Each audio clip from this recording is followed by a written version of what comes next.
Hi there, I'm Allison Moon and welcome to 90 Days of Self-Publishing. Today is day 44 and it's a much better day today. My graphic designer was able to work through her technical difficulties and get me a beautiful proof of the cover, so hopefully that will be ready soon.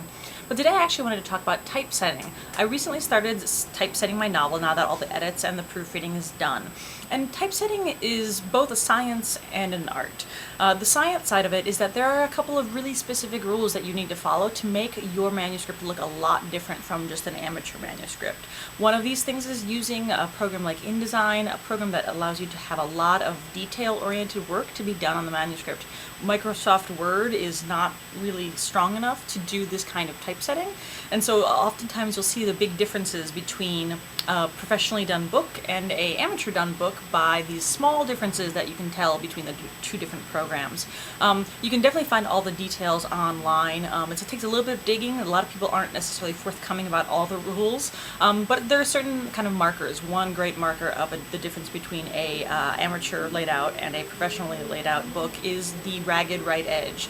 Ultimately, if you look at a book that you'll pick off your bookshelf, you'll find that the right edge of the text is justified. That is, it's all even along the right side.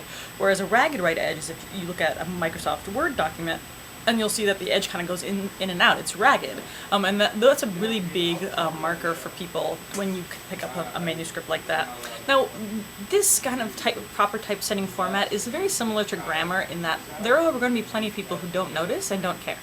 But there are also going to be plenty of people who do notice and do care. And that's going to be a huge problem for you if you don't take that extra step to make things professional.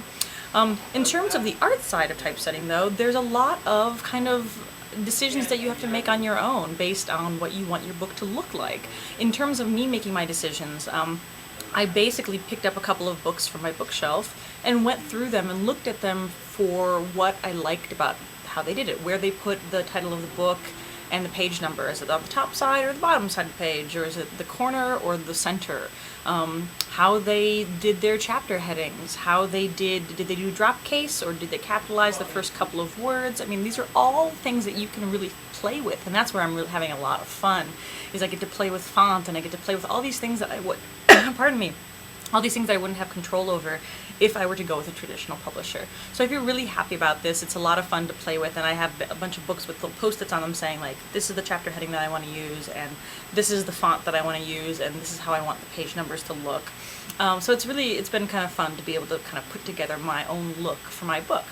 So that's it for today. I will be back tomorrow with more 90 Days of Self-Publishing. And again, as always, feel free to email me if you have any questions about stuff you'd like me to cover.